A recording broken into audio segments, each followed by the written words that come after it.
left to become the insurance commissioner of Pennsylvania. Before taking the Oregon post, Kipper had been the deputy commissioner at the Louisiana Department of Insurance. And an investigative committee headed by Senator Carl Levin, a Democrat of Michigan, will publicly release contracts governing federal investments in several large financial institutions. According to a spokesperson, the senator intends to release the documents after reviewing them for any proprietary information. Earlier this week, Levin's office had said the documents would not be released, but they will be now.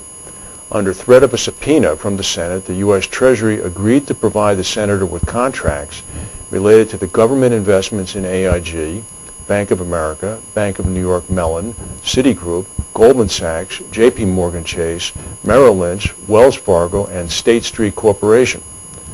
Levin's office expects that the contracts related to capital injections made under the TARP, the Troubled Asset Relief Program, will be delivered this week. Levin expects to release them next week. There's been some discussion about this, that the government did not perhaps drive as hard a deal or as good a deal as other investors such as Warren Buffett drove, specifically in regards to a couple of the banks. So it's going to be very interesting to see what the details are of the taxpayers' investments in these companies. We'll know next week. Now to a word from our sponsors.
Here's an interesting story that I was just handed before we went on the air. It comes from today's USA Today.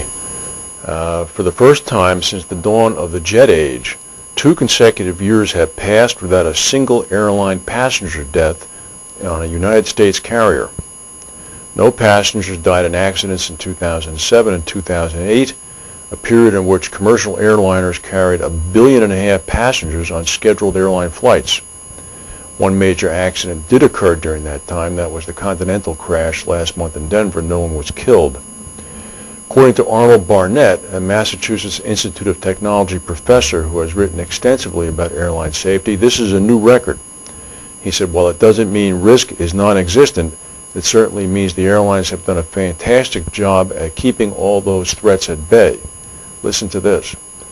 Barnett calculates that it's more likely for a young child to be elected president of the United States in his or her lifetime than to die on a single jet flight in the United States or similar industrial nations in Europe, Canada, or Japan. That's pretty reassuring if you're a fearful flyer. Some economic news now. China has surpassed Germany to become the world's 3rd largest economy, following the U.S. and Japan. This comes as Beijing this morning raised its estimate of economic growth in 2007. The status is largely symbolic. China's 1.3 billion people are on average among the world's poorest. but it does reflect the country's explosive growth as it becomes the world's factory and a trading power after 30 years of economic reform. The Chinese government revised its estimate of 2007 economic growth up to 13%, which boosts the GDP up to $3.5 trillion at exchange rates based on 2007. That would be ahead of Germany's 2007 GDP of $3.3 trillion. According to some analysts, it will take now only 3 to 4 years for China to overtake Japan as the second largest economy in the world. However, per capita income in China is less than $4,000 annually, or about $80 a week. And keep in mind, that's a median number. There's approximately 500 million people under that level. So it is a largely symbolic number. We've reported over the past few months of a series of bombings up in Canada. Now apparently the Canadian top oil and gas producer has decided to take some steps on their own, and Canna Corporation is offering a cash reward of up to 500,000 Canadian dollars for any information leading to the arrest of whoever is behind the recent pipeline bombings. 4 Encana sites have been attacked since October, putting a spotlight on local concerns over the industry's rapid growth, particularly of projects involving sour gas that contains the potentially deadly chemical hydrogen sulfide. The latest explosion was on January 4th. It resembled 3 blasts in October in the same general area of British Columbia, about 750 miles northeast of Vancouver. No one has been hurt in the explosions, nor has anyone been arrested, hence the reward. Hedge fund industry assets slumped by more than $1 trillion in 2008. You might need to buy this book, as hedge fund managers suffered record losses and many investors asked for their money back. This is according to hedgefund.net. Outflows of $512 billion last year were driven by investor redemptions and hedge fund liquidations, while losses suffered by the managers themselves accounted for another $535 billion loss. That left industry assets down over $1 trillion to $1.8 trillion for the whole year. Hedge funds tracked by the New York-based hedgefund.net lost a record 15% on average last year. However, hedgefund.net did notice that managers returned 1.1% on average in December, providing some hope. According to them, the positive performance in December may be an indication that the biggest wave of investor outflows has passed. The Russians are involved with the pirates now. A Russian warship helped foil a pirate attack on a Dutch container ship in the Gulf of Aden. 6 pirates fired rocket-propelled grenades yesterday at the Dutch ship, which took evasive maneuvers while calling for help. The pirates chased the Dutch container ship for about half an hour off the waters of Somalia, but they broke off after a Russian warship and a helicopter arrived. A Russian Navy spokesman said that a Russian naval helicopter sent from the Admiral Vinogradov warship on patrol off the Horn of Africa fired at 3 suspected pirate speedboats that were trying to attack the Dutch ship. According to the Russians, they wounded 3 of the pirates and perhaps sunk one of the speedboats. In the Philippines, 9 people have died and nearly 200,000 have been displaced as flash floods and landslides triggered by heavy rains across the country continue today. The tail end of a cold front sweeping through the country's eastern seaboard brought very heavy rain across 11 provinces from northern Luzon down to southern Mindanao Island. 38,000 families, or about 191,000 people, have been affected.